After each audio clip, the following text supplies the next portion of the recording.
नमस्कार दोस्तों, target with PS Parihar channel में आपका स्वागत है। इस चैनल के माध्यम से आप लोगों को विद्यार्थी जीवन से संबंधित महत्वपूर्ण सूचनाएं प्रदान की जाती हैं। तो आइए शुरू करते हैं और देख लेते हैं कि आज के इस वीडियो में ऐसी कौन कौन सी सूचनाएं हैं। तो वीडियो को जल्दी से लाइक कर दें, शेयर कर दें और जिन छात्रों ने चैनल को अभी भी सब्सक्राइब ना किया हो तो जल्दी से सब्सक्राइब कर लें ताकि आप लोगों को भी इसी प्रकार की ऑथेंटिक अपडेट सबसे पहले मिलती रहे। चलिए शुरू करते हैं।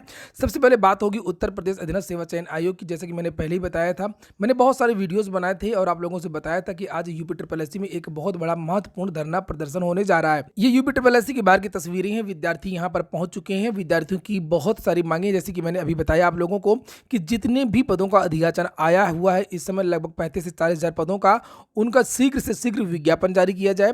एक दूसरी बात यह कि जितनी भर्तियों के विज्ञापन जारी हो चुके हैं उनके सभी के परिणाम जारी किए जाएं, सभी की परीक्षाओं की तिथियां घोषित की जाएं। एक और मांग विद्यार्थियों की है कि यूपी ट्रिपल एससी में जो कर्मचारियों की कमी है, जो संसाधनों की कमी है, उनको जल्द से जल्द दुरुस्त किया जाए।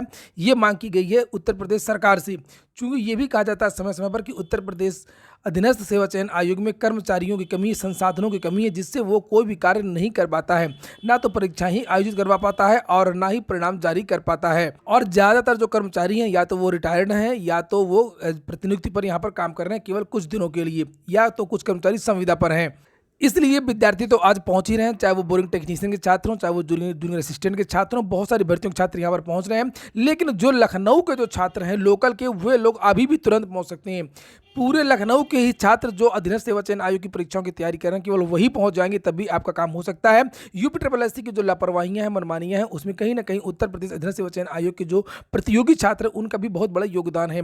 कभी भी विद्यार्थी एकजुट नहीं हुए, जिसका नाजायज जो फायदा है वो यूपी ट्रिपल एससी ने उठाया हुआ है। यहाँ पर देख सकते हैं विद्यार्थियों को कौन कौन सी मांगे हैं, जो मैंने अभी आप लोगों को बताया। ये पूरे का पूरे जो कैलेंडर है वो जारी किया गया है। इस तरीके के बहुत सारे पोस्टर, बैनर और टोपियों के सहित में विद्यार्थी आज यहाँ पर पहुंचे हैं। आगे जो भी वार्ता होगी, जो भी चीज़ें होंगी, वो मैं आपको इस चैनल के माध्यम से बताता रहूंगा। फिलहाल आप लोग वहाँ पर जरूर पहुंचिए, इस भरोसे मत रहिए कि इस चैनल के माध्यम से आपको जानकारियां मिलती रहेंगी। अगली सूचना है यूपी टीईटी को लेकर के। आज के कुछ समाचार पत्रों के माध्यम से जानकारी दी गई है कि यूपी टीईटी के जो परिणाम है वो बहुत जल्द जारी हो सकता है।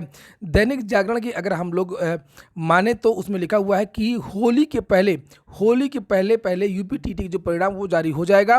यहाँ तक कि जो परिणाम की डेट है वो भी दैनिक जागरण के द्वारा घोषित कर दी गई है।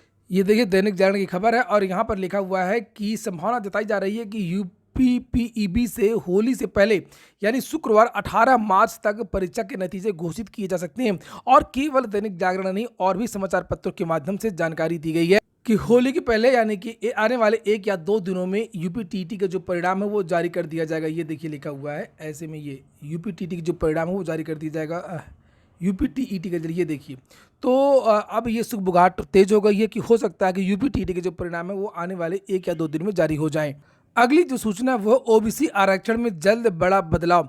ओबीसी आरक्षण को 4 भागों में बांटने के लिए एक समिति का गठन किया गया था, यानी कि रोहिणी आयोग का गठन किया गया था। उसका कार्यकाल समाप्त हो चुका है और उस पर सरकार जल्द निर्णय ले सकती है। ये देखिए लिखा हुआ है रोहिणी आयोग का अब और नहीं बढ़ेगा कार्यकाल, जुलाई तक है आयोग का कार्यकाल।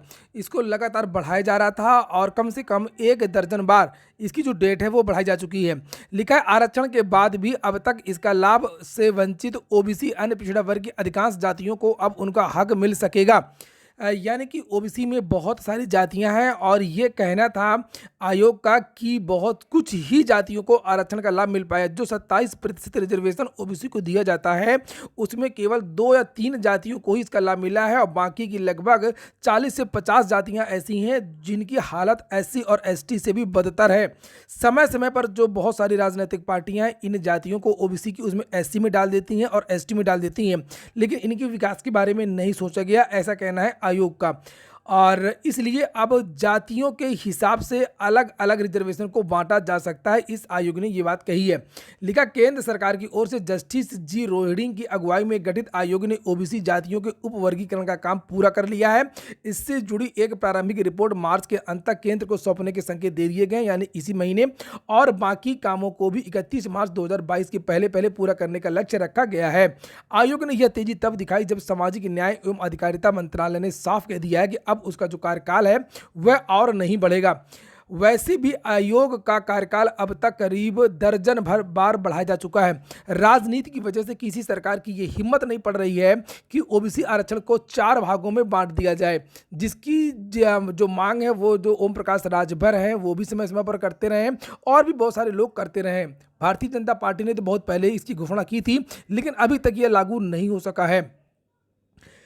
यहां पर इसे लिखा कि हालांकि कोविड के चलते आयोग का कामकाज भी ठप हुआ है। इसके बाद आयोग ने उप वर्गीकरण का काम पूरा करने के लिए सरकार से और समय मांगा था और 31 इसके बाद सरकार ने आयोग का कार्यकाल 31 जुलाई 2022 तक बढ़ा दिया है। आयोग के पास ओबीसी उप वर्गीकरण के साथ ही ओबीसी की जातियों का नाम ठीक करने का जिम्मा भी दिया गया है। लिखा है पिछड़ी जो जातियां हैं, जो ओबीसी जातियां हैं, जिनकी जितनी हिस्सेदारी है उस हिसाब से 27% रिजर्वेशन को बांटा जाएगा।